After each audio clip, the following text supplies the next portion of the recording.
होशंगाबाद जिले की सिवनी मालवा तहसील में एसडीएम रविशंकर राय की विदाई हो चुकी है। होशंगाबाद जिले की संयुक्त कलेक्टर डीएन सिंह ने आमद देकर सिवनी मालवा एसडीएम कार्यभार ग्रहण कर लिया है। नवागत एसडीएम डीएन सिंह पूर्व के वर्षों में सिवनी मालवा के तहसीलदार रह चुके हैं। इनकी छवि शांत लेकिन कर्मठ प्रशासक की मानी जाती है। कार्यभार ग्रहण करने के साथ ही उन्होंने मीडिया से रूबरू होकर अपनी प्राथमिकताओं और कार्यों के बारे में चर्चा की। कल मैंने एज एसडीएम सिवनी मालवा कल ज्वाइन किया है। सिवनी मालवा में मेरी मुख्य प्राथमिकताएं अभी जो वर्तमान में है, जैसे कोरोना चल रहा है तो कोरोना से जुड़ी हुई जितनी भी बातें हैं जिनसे लोगों को बचाया जा सके, इससे संबंधित सभी विषयों पर हमारे द्वारा जितनी भी प्रिकॉशंस लिए जा सकती हैं वो हम लेंगे और अपने इस क्षेत्र की जनता को बचाने का प्रयास करेंगे। वर्तमान में लॉकडाउन भी खुल गया है, लेकिन फिर भी जो बचाव हम कर सकते हैं वो हम यहाँ करेंगे।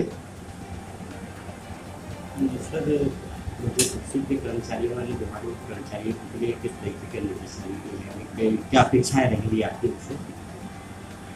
हमारे जो तहसील के अधिकारी हैं, कर्मचारी हैं, वो पूरी तरह से इसमें लगे हुए हैं और उसका परिणाम है कि आज सिवनी मालवा में कोई पॉजिटिव नहीं आ पाया है। और आगे भी यही प्रयास करेंगे कि हमारा जो अमला है वो पूरी तरह से लगा हुआ है, चाहे वो स्वास्थ्य विभाग का अमला हो, राजस्व का हो, पुलिस का हो, सब अपनी जिम्मेदारी का बखूबी निर्वहन कर रहे हैं और इसी प्रकार हम आगे भी करते रहेंगे। बचाव के लिए जो भी उपाय आवश्यक हैं वो हम अवश्य करेंगे। सर, आने वाले समय में मूंग खरीदी शुरू होने वाली है तो उसको लेकर क्या प्लानिंग करेगी? मूंग खरीदी जो चालू होने वाली है उसको लेकर क्या प्लानिंग करेंगे? किसान को जैसे गेहूँ का जब भी आसानी शुरू कर गया तो मूंग खरीदी क्या, उसके लिए भी जैसे भी समय समय पर शासन के जो भी निर्देश प्राप्त होते हैं मूंग खरीदी के लिए या जो भी अन्य और आगे और जो भी निर्देश आते हैं हम उनका बखूबी पालन करते हुए सब निर्वहन करेंगे और उसको भी पूरा कराएंगे। क्षेत्र की जनता के लिए क्या संदेश? क्षेत्र की जनता के लिए, चूँकि हमारा एसडीएम का जो पद है वो यही है कि जितने भी जनहितैषी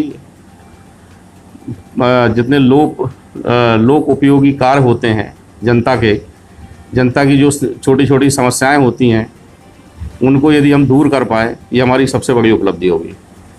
शासन की योजनाओं का लाभ अंतिम व्यक्ति तक पहुँचे, इसके लिए निश्चित तौर पर शासन की जितनी भी समस्त योजनाएं जनता के हित के लिए ही बनाई जाती हैं और उनका क्रियान्वयन कराने का सारा दारोमदार दायित्व जो है हम प्रशासनिक अधिकारियों का ही होता है।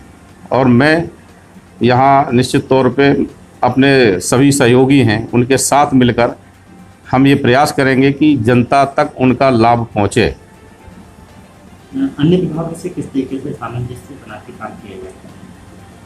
मूलतः एसडीएम का जो कार्य है वो सभी के साथ सामंजस्य बनाते हुए कार्यों को अंजाम देना होता है और मेरा प्रयास रहेगा कि मैं, क्योंकि जितने विभाग होते हैं सब एक दूसरे के पूरक होते हैं, तो सभी विभागों को एक साथ समन्वय बना करके वो जितने भी कार्य एक दूसरे से जुड़े हुए होते हैं जिनसे उनको पूरा करके जनता को उनको फ़ायदा देना होता है वो हम सब पूरा कराएंगे।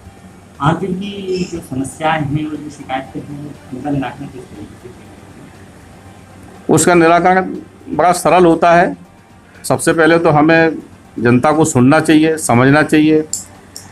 कुछ मामलों में हमें फील्ड में जाकर मौके पर निराकरण करना होता है और कुछ मामले ऐसे होते हैं कि जिन्हें उनका ज्ञान नहीं होता है, हम उन्हें सही दिशा निर्देश देकर उस समस्या का निराकरण भी कर सकते हैं।